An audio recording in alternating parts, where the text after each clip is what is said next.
You see somebody in a cast and you're like, oh, what happened to your arm? And they'll tell you, oh, whatever, I fell down. But you talk to someone who's been like hospitalized for a few weeks and they tell you, yeah, I had to go to the hospital. I had a nervous breakdown. I went crazy, shit my pants, threw my dog through a window. You're like, you're like, you want to be compassionate, but there's some part of you that's like, oh, now this is a crazy person. It's like, it's just something happened. The operating system temporarily crashed.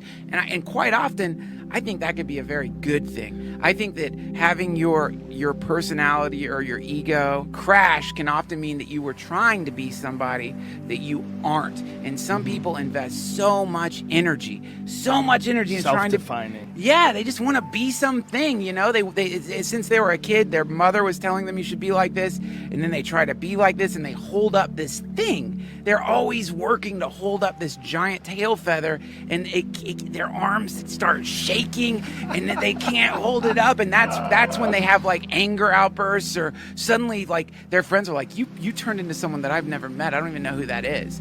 It's like, no.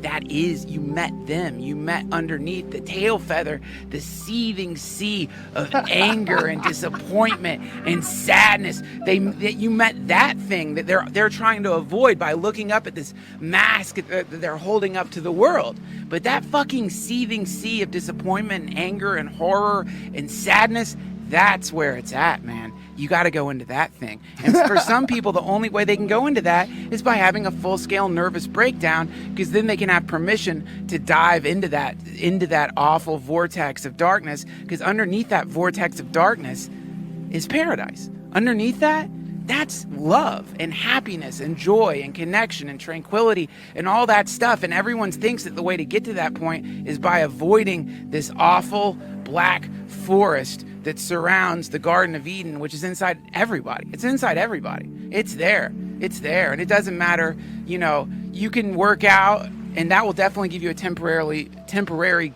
good feeling.